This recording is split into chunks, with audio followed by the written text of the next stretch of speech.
نبی پاک صلی اللہ علیہ وسلم نے اللہ سے فاقہ مانگ کے لیا ہے، یا اللہ ایک وقت روٹی دے، ایک وقت کا فاقہ دے، مانگ کے لیا ہے نبی پاک نے، مانگ کے۔ حضرت ابو ہریرہ رضی اللہ تعالیٰ عنہ فرماتے ہیں بھوک زیادہ لگتی تھی نا جب مجھے، تو میں حضرت عمر سے، ابو بکر سے، عثمان، مولا علی سے کوئی مسئلہ پوچھ لیتا تھا، اور جب میں مسئلہ پوچھتا تھا تو وہ مجھے روٹی کھلا دیتے تھے۔ جب میں ان سے مسئلہ پوچھتا تو وہ مجھے، حضرت ابو ہریرہ فرماتے ہیں مجھے بھوک لگی، میں حضرت عمر کے پاس گیا، ان سے مسئلہ پوچھا۔ ان کا رواج تھا جب میں مسئلہ پوچھتا تو پہلے روٹی کھلاتے۔ ہمارے بزرگ یہ فرماتے ہیں کہ کھانے کھلا کے دین پڑھاؤ، صرف تمہارا کتب خانہ نہیں کھلا ہونا چاہیے، تمہارا دسترخوان بھی کھلا ہونا چاہیے۔ کسی نے نبی پاک صلی اللہ علیہ وسلم سے پوچھا تھا بہترین مسلمان کون ہے؟ حضور نے فرمایا جو سلام لینے میں پہل کرے اور روٹی زیادہ کھلائے، جو روٹی ہر وقت فکر کرے آ یار تو روٹی کھا لے، روٹی کھانے کی طرف توجہ دلائے۔ کھلانا سنت ہے، زیادہ کھانا اس میں بھی فرق رکھے۔ تو نبی پاک صلی اللہ علیہ وسلم کے صحابی حضرت ابو ہریرہ رضی اللہ تعالیٰ عنہ فرماتے ہیں میں نے حضرت عمر سے مسئلہ پوچھا، میں نے کہا حضور مسئلہ بتائیں، تو کہتے پہلے ان کی عادت تھی جب میں مسئلہ پوچھتا تو روٹی بھی کھلاتے، آج انہوں نے مسئلہ ہی بتایا ہے، روٹی کوئی نہیں کھلائی۔ تو مجھے کہنے لگے ابو ہریرہ تو سوچتا ہوگا روٹی نہیں اس نے پوچھی، تو نے کب سے کھانا نہیں کھایا؟ میں نے کہا آج صبح سے۔ تو جناب عمر کہنے لگے میں نے کل صبح سے نہیں کھایا۔ چل ابو بکر صدیق کے گھر مسئلہ پوچھتے ہیں، کہتے ہیں جناب صدیق اکبر کے دروازے پہ گئے، جا کر کے ان سے مسئلہ پوچھا۔ ان کی بھی عادت تھی جب کوئی مسئلہ پوچھنے جاتے تو دسترخوان بچھا لیتے، کہتے آؤ روٹی بھی کھلاتا ہوں مسئلے بھی بتاتا ہوں۔ کہتے ہیں گئے تو انہوں نے بھی مسئلہ بتایا، روٹی کوئی نہ پوچھی۔ تو کہنے لگے عمر ابو ہریرہ تم لوگوں نے کل پرسوں سے نہیں نہ کھایا ہوگا، اور ابو بکر کو 4 دن گزر گئے ہیں، تھوڑا سا دودھ ملا ہے یا کھجور ملی ہے، روٹی کوئی نہیں ملی، چلو در رسول پہ چلتے ہیں، آؤ حضور کی بارگاہ۔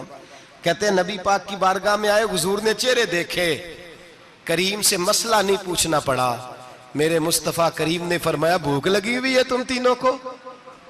3-4 دن ہو گئے؟ اللہ کے رسول نے فرمایا مجھے پورا ہفتہ ہو گیا ہے۔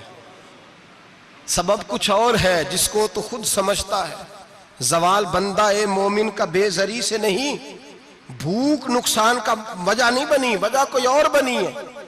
رشوتیں جو بازار گرم ہوئے ہیں لوٹ مار کے، یہ روٹی کے لیے نہیں، یہ زیادہ کھانے کے لیے، یہ بینک بیلنس کے لیے گرم ہے۔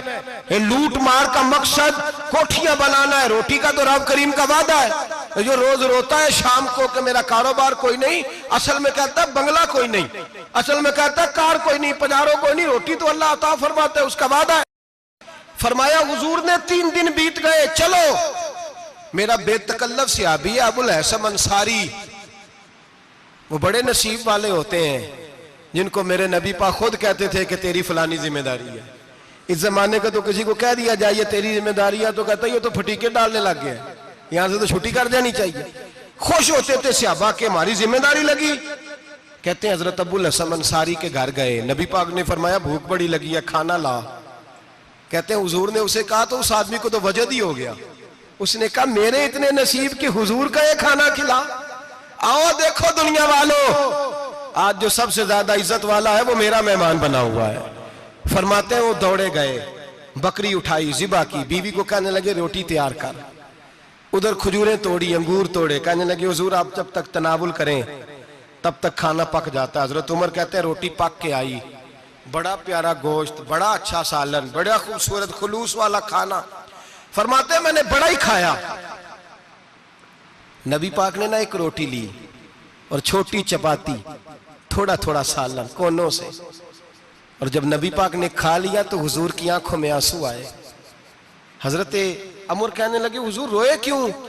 تو نبی پاک نے فرمایا سوچتا ہوں 7 دن کے فاقے کے بعد کھایا ہے، پر ڈرتا ہوں رب اس کا حساب پوچھے گا تو جواب کیسے دینا ہے، اس کا حساب بھی تو دینا ہے نا جو کھایا ہے۔ تو حضرت عمر فاروق کے ہاتھ میں کچھ چیز تھی، زور سے زمین پہ ماری، کہا محبوبہ 7 دن کے بعد بھی روٹی کھائے تو حساب دینا ہے۔ نبی پاک فرمانے لگے عمر وہ مالک ہے نا، تو جب دیتا ہے تو حساب نہیں لے سکتا، حساب تو دینا ہے، حساب تو دینا ہے، تیاری رکھو۔ صحابہ کرام فرماتے ہم نے ارادہ کیا کہ آج کے بعد ہم پھر فاقے کریں گے، کم کھائیں گے، اس لیے کہ حساب دینا ہے۔ میرے بھائی وہ فاقہ کشی کرتے تھے، ڈرتے تھے۔ یہاں تو لوگ کھا کے بیمار ہیں، کھاتے جا رہے ہیں، سوتے جا رہے ہیں، کھاتے جا رہے ہیں، سوتے جا رہے ہیں۔